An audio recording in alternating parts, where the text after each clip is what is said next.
Kāds pārsteigums būt pilnīgi viņa pakļautībā. Mans prāts vienmēr ir bijis ļoti aktīvs. Tā pavisam dabiskā darbošanās bija man radījusi vairumu no visām manām bēdām. Citāts no Bībeles. Mēs apgāžam prātojumus un visas augstprātīgās iedomas, kas paceļas pret Dieva atziņu, un uzvaram visus prātus, lai tie ir Kristum paklausīgi. 2. Korintiešiem 10:5. Nekas neapslāpē tik daudz ticību un gara darbību, kā sevis paša aktivitāte un cilvēka dvēseles, gudrības, spēka un pašpietiekamības iejaukšanās. Tam visam ir jātiek piesistam krustā. Šeit ir tā vieta, kur mūsos ienāk vislielākā cīņa. Mums jākļūst pilnīgi nederīgiem un bezpalīdzīgiem savai paša apziņai, viscaur pazemīgiem, pirms spējam pilnīgi saņemt svētā gara dāvanu. Mēs vēlamies svēto garu, bet fakts ir tāds, ka viņš vēlas iemājot mūsos. Manā gadījumā, situācijā, kad es sāku runāt mēlēs, es biju sasniedzis savas nodošanās augstāko punktu, un man vienkārši atvērās jauns kanāls svētīgai gara kalpošanai caur mani. Kopš tā laika gars iesāka plūst caur mani jaunā veidā. Gara sniegtās vēstis nāca ar to pavadošu svaidījumu, veidā, kā es to nekad agrāk nebiju pazinis.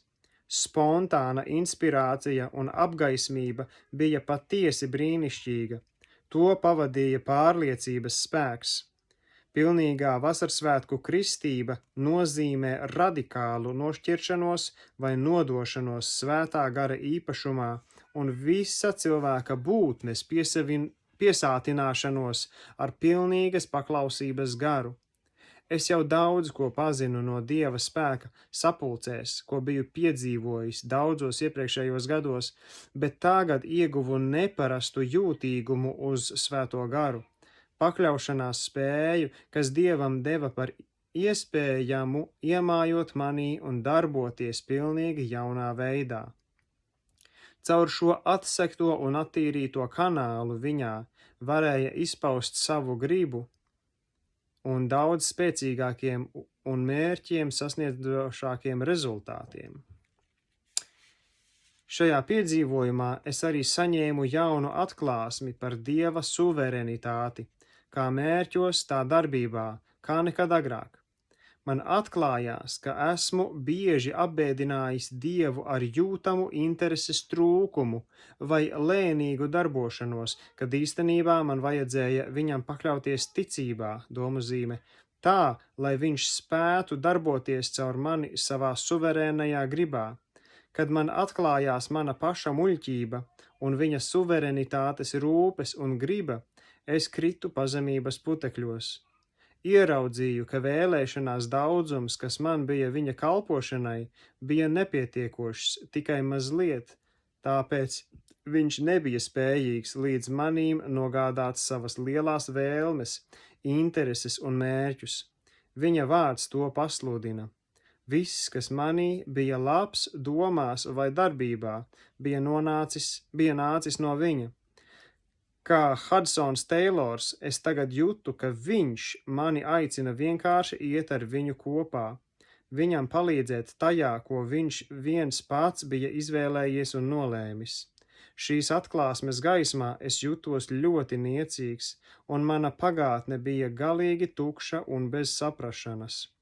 Bet iepretī man viņš bija eksistējis un īstenojis savus mūžīgos mērķus jau ilgi, pirms es biju iedomājies par tiem. Viņš tos īstenos arī tad, kad es būšu aizgājis. Tur nebija nekādas manas piepūles vai izlikšanās, nekādu paša pūļu, lai saņemtu kristību, nekā. Attiecībā uz mani tās bija vienkārši pakļaušanās sekas. Faktiski tā bija ieiešana atdusā, tieši pretēji cīņai. Tur nebija īpašas svīšanas kaklā, ne arī operācijas pēdiņās, lai pārveidotu manas balss saites. Man nebija pat niecīgākās grūtības runāt mēlēs, un tās varēja caur mani plūst brīvi kā upe. Tajā pašā laikā es varu saprast, kāpēc citi var piedzīvot tieši šādas grūtības. Viņi vienkārši nav pilnībā sevi pakļāvuši Dievam. Kas attiecas uz mani, šī cīņa jau ilgi pirms tam bija beigusies.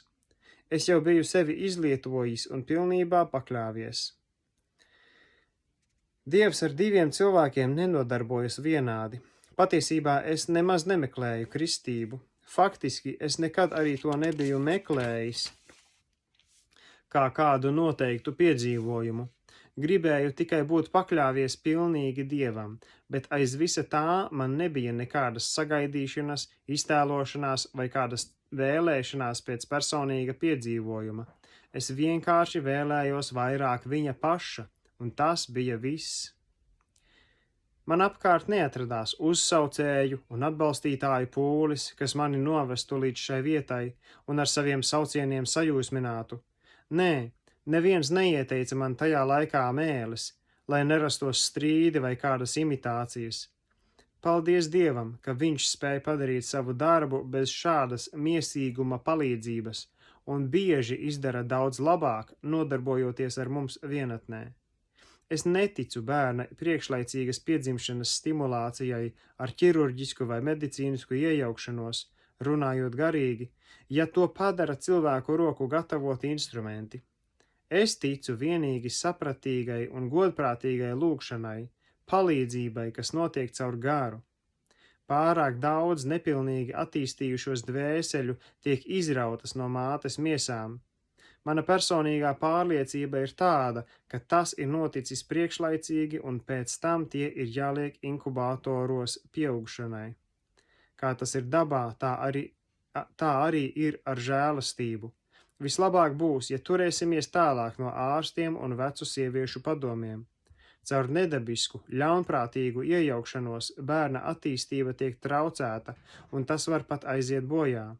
Šakāļu bars, kas uzticīgi gaida savu upuri, nespēja darboties asinskārāk, nekā mēs esam piedzīvojuši pie sevis vairākos gadījumos.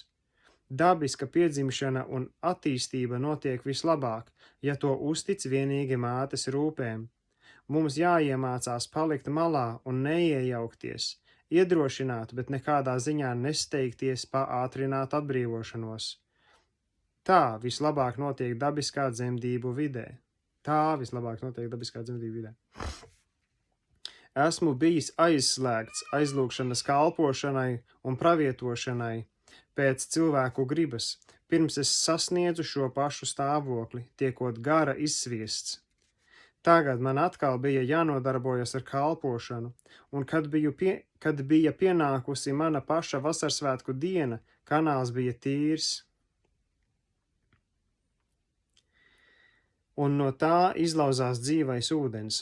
Manas kalpošanas durvis atsprāga vaļā pie mazākā suverēnā Dieva rokas pieskāriena. Gars sāka darboties manī jaunā un varenā veidā.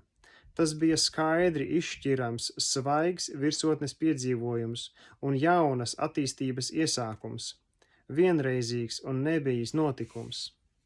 Tagad es zināju, ka esmu pārbaudīts un atrasts par derīgu tajās vietās, kur mēs visi kopā grupā bijām aizvērti un nederīgi. Faktiski tas jau pierādās draudzes vēsturē, kā Lutera un Vesleja laikā, tā ar daudz lielāku realitātes piedzīvojumu tagad, un vēsture vēl nav beigusies. Mēs esam pārāk tuvu, lai spētu šīs lietas aptvert vai pilnīgi izprast.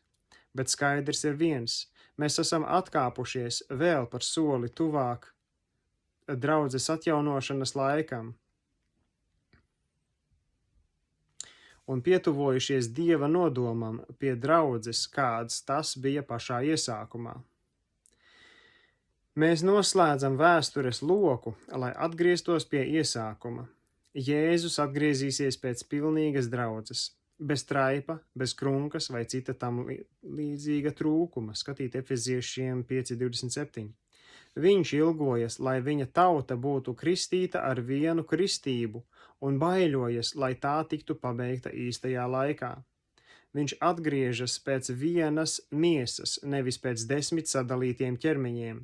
Viņš ir galva, un kā tāds viņš nevar būt kā kāds monstrs vai ar 100 ķermeņiem. Lai visi ir viens, lai pasaule ticētu. Jāņa 17:21. Tā, starp citu, būs pati lielākā zīme pasaulē.